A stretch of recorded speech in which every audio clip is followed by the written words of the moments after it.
That's just normal. That's just what happens when you get older. No, that's not normal. No.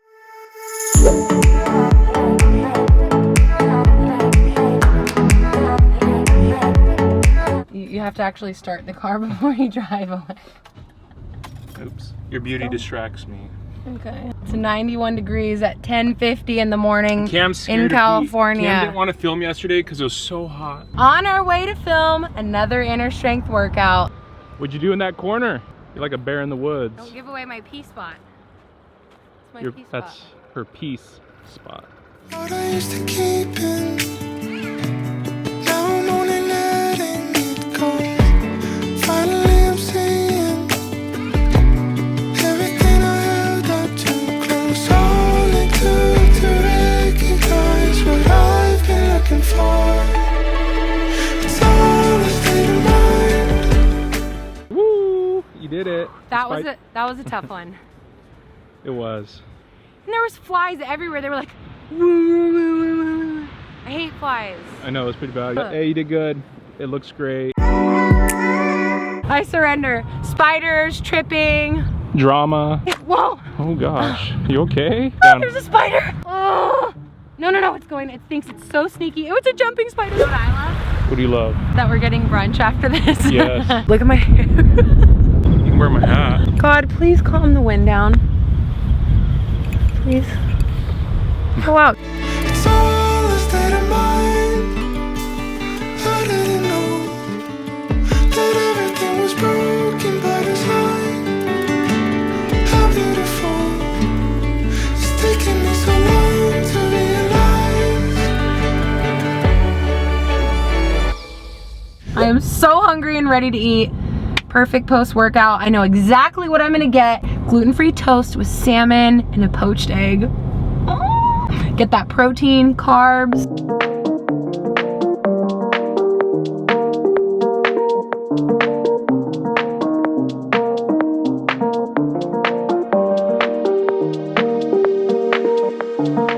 It's like the perfect post-workout meal.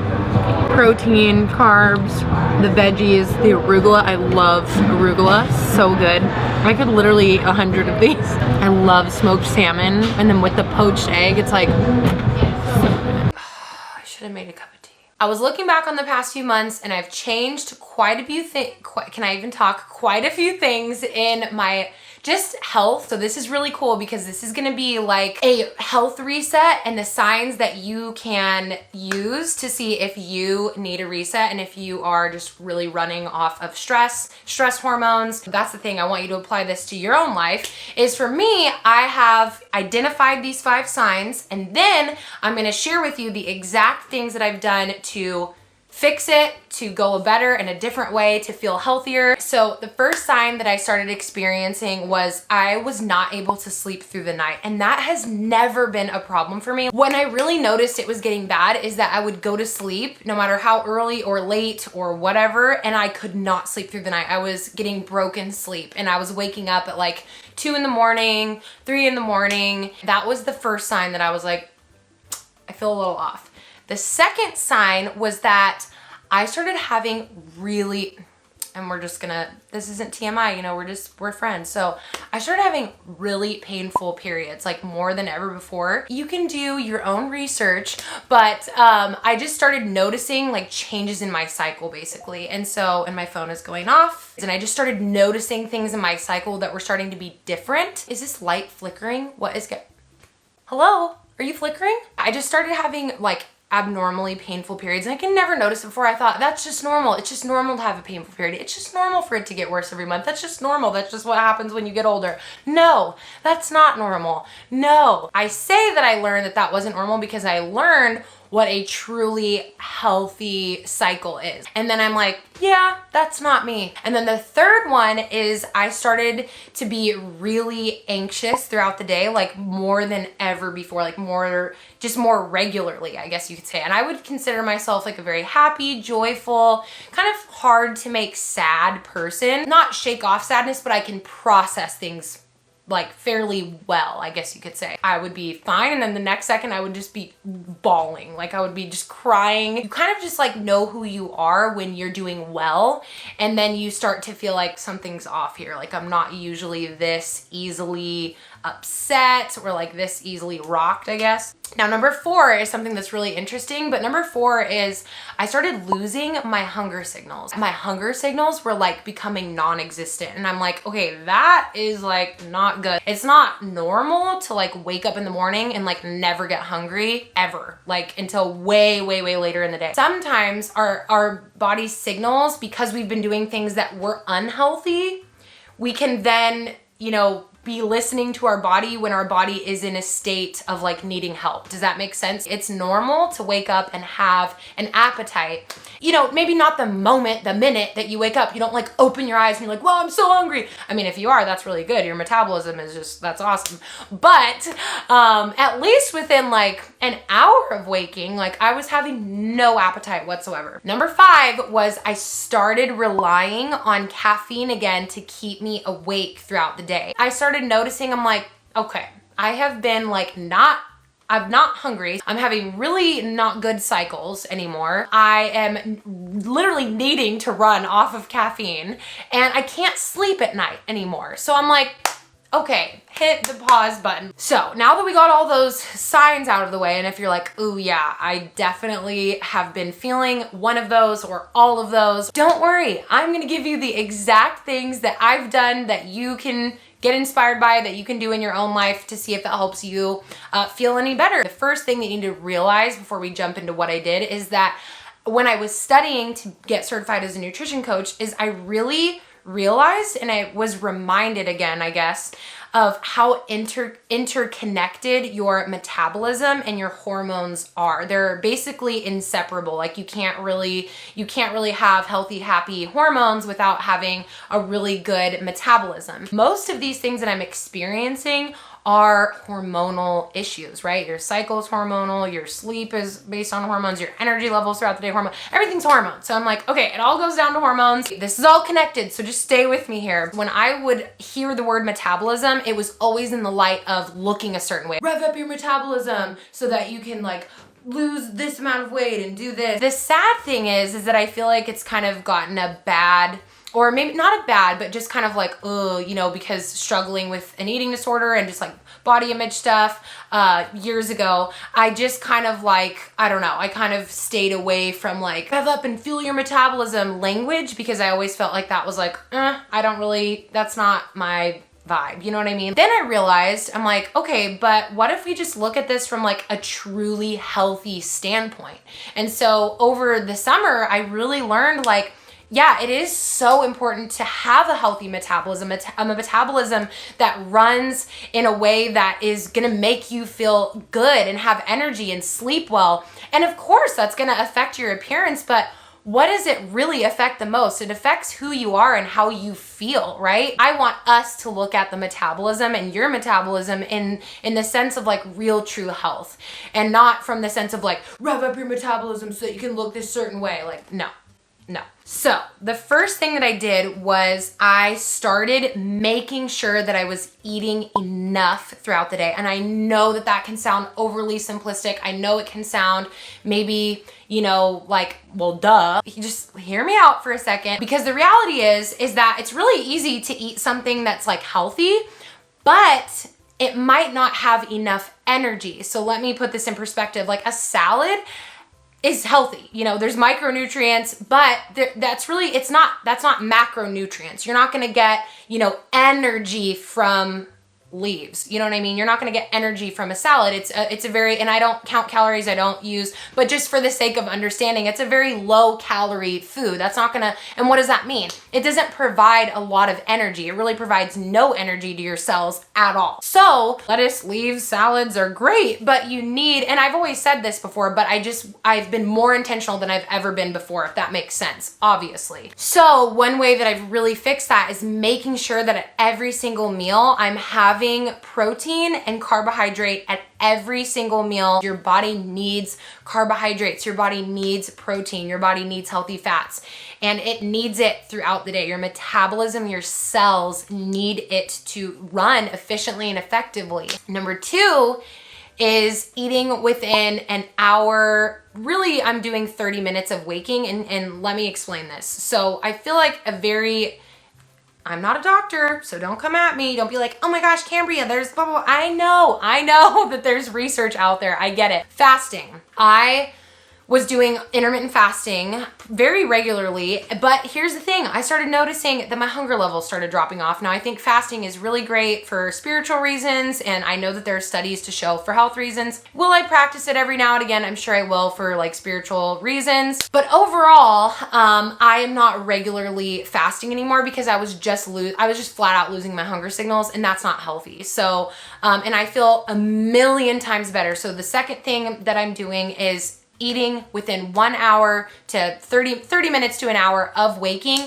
and my metabolism, I can tell that my metabolism is doing so much better because my hunger signals are back again, and I'm getting hungry again throughout the day. I'm getting hungry in the morning, and it's really cool to actually watch how your metabolism does change when you fuel it, because your hunger signal, you will start getting hungry again. And I feel like I lost that for so long. So that rolls me into number 3, which is balancing your blood sugar. So keeping your blood sugar stable, and that looks like eating every 3 to 4 hours. Again, the protein and the carb, a little bit of fat. Why is number 3 balancing your blood sugar? Because again, our metabolism and our hormones are interconnected, and when we're not eating and we get really, really low blood sugar, we constantly have low blood sugar throughout the day because we're going very long periods of time without eating. What happens if we're constantly low blood sugar, not getting enough food?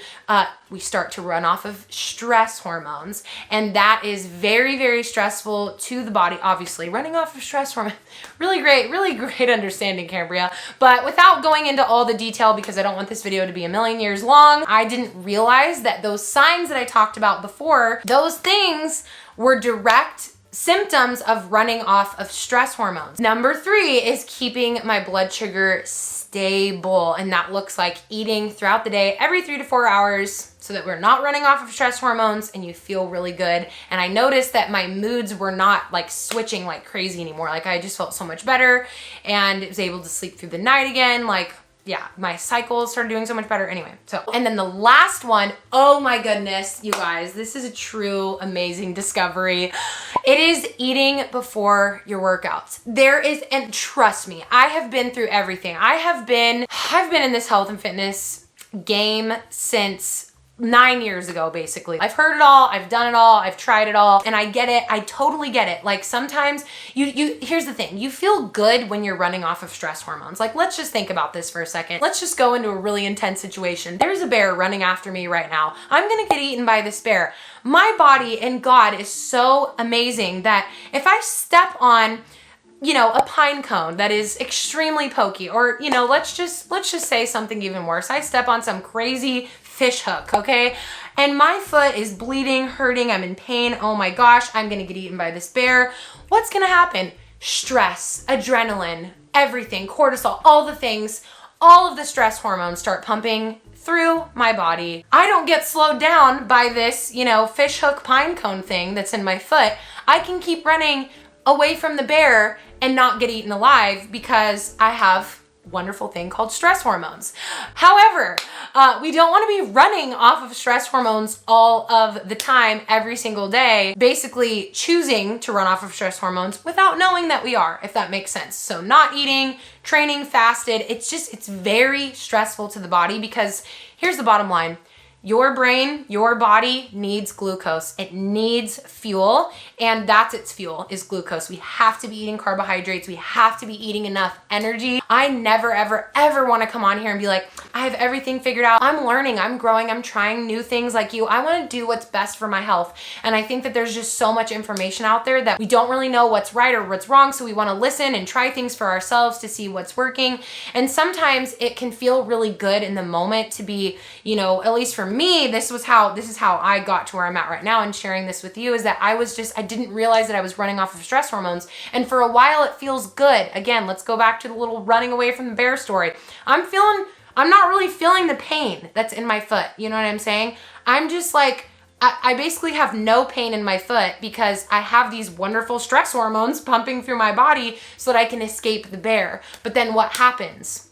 It's like a debt. You end up being in debt and you end up having to pay for it. You know what I mean? Later on, basically, you're gonna feel that pain. You're gonna experience like, wow, my foot really hurts. But hey, you survived the bear. You know what I mean? And you felt good. You didn't really feel the pain in the moment of your foot, because your body was doing its job. I've completely switched to not training fasted ever at all. Your body literally, and it's so basic, this is such basic stuff, but I overlooked it. And if I overlooked it, I'm sure that maybe you're missing this too. And I want it to help you and you to implement these things and try these things out and see if you feel better, because I feel so much better. I'm sleeping through the night. My cycle's really good. I have good energy. My mood's so much better. Like, all those signs that I was experiencing, it's just been like a 180, and I feel so much better. My digestion's better. Everything is so much better. With all that being said, training fasted, no more. But the thing is even still to this day, I never feel like I want to have like a big meal before I work out. I usually just I don't really like the feeling of just feeling really full during a workout. I don't know if anybody does. I just do really easy to digest food. So I'll do a little bit of orange juice, some scrambled eggs or something like that. Something that's quick and easy to digest where I'm still getting fuel. You know what I mean? I'm still getting energy for my workout so that it's not stressful, because what happens when you work out? It is a form of stress. So it just is. Your body releases cortisol. Yeah, just never feel like you're stuck and feeling like, well, I'm doing everything healthy, but I still feel horrible, but I'm doing the right thing. Like, maybe it is time to go a better way. And I feel like that is the healthiest thing that we can ever do, is constantly just giving ourselves grace and allowing ourselves room to grow and change. While we're on this topic, I figured we'd get into some of the juicy stuff. As you guys know, Bo and I eventually, not right now, I can just see the comments right now like, oh my gosh, yes, baby Cambo. Not yet. We always said 5 years is our 5 years, you know what I mean? Bo and I have been married for 4 years in April of this upcoming year. 5 years is right around the corner. And here's the thing, why I tell you all of this is A, so that you can do these changes in your own life, and B, I was gonna say 2, but I think I said A. 1, 2, A, B, whatever. I struggled with hypothyroidism years ago. Every single doctor, they always told me, 4 or 5 doctors said, you have really low progesterone. Your progesterone levels are basically non-existent, and having a kid is having a baby, being able to get pregnant, being able to conceive is basically going to be impossible for you. And it's going to be very, very unlikely, if not very much impossible for you to get pregnant. I remember hearing that when I was 18. I'm not trying to have a baby right now, and so I wasn't worried about it. I didn't really give too much thought into it. I wish I would have taken that then and just realized I want to be as healthy as I can be no matter what. No matter if I want a baby or if I don't want a baby. I want my hormones to be the best. I want to have good hormones. I want my body to do what it needs to do to produce the hormones that it needs to produce to help me feel good. And progesterone, when you have non-existent progesterone, you are going to feel stressed. You are going to feel irritable. It is going to affect your cycles. And what I didn't realize is that progesterone and your hormones is all interconnected with your metabolism and with your eating and with nourishing and fueling your body. And yes, of course, I'm not a doctor. This is not medical advice. Of course, there are other things. There are other hormone, whatever. I'm not going to go into all that. I'm just saying. I'm doing this now for myself to feel well and to feel good, but also to prepare my body one day to be able to get pregnant. And I don't want to just get to, our 5-year mark, whenever it is, and be like, okay, I want to have a baby now, and have not been thinking about it earlier, because I know that it takes a long time for your body to change. So, and that's not a bad thing. I think it's actually really important to actually give ourselves grace and to give ourselves time and to give our bodies the space that it needs to, you know, change and feel good. Whew, that was a lot. That was a big update, but I hope that helps you. Also, let me know if you want to see like what I eat in a day, like day in the life, managing stressors with food and working out, and like, yeah, just like let me know any questions that you have about any of this. I would love to answer you or make a video about it. Hit that notification bell. That is the way that YouTube likes to do things nowadays. And also don't forget that my book, Growing Strong, is available for pre-order, and you don't want to miss out on all the amazing pre-order goodies. So those will go away when the book comes out. So get it now so that you can get your pre-order gifts before the gifts go away, because they're so good and I don't want you to miss them. And please give this video a thumbs up if you enjoyed it. It would just make my day, and it really helps me out and it helps out my channel. It really, really does. Every time I have to say bye, I just get really sad and I don't want to say bye. Okay, I love you guys so much, and I'll see you in the next video. Bye!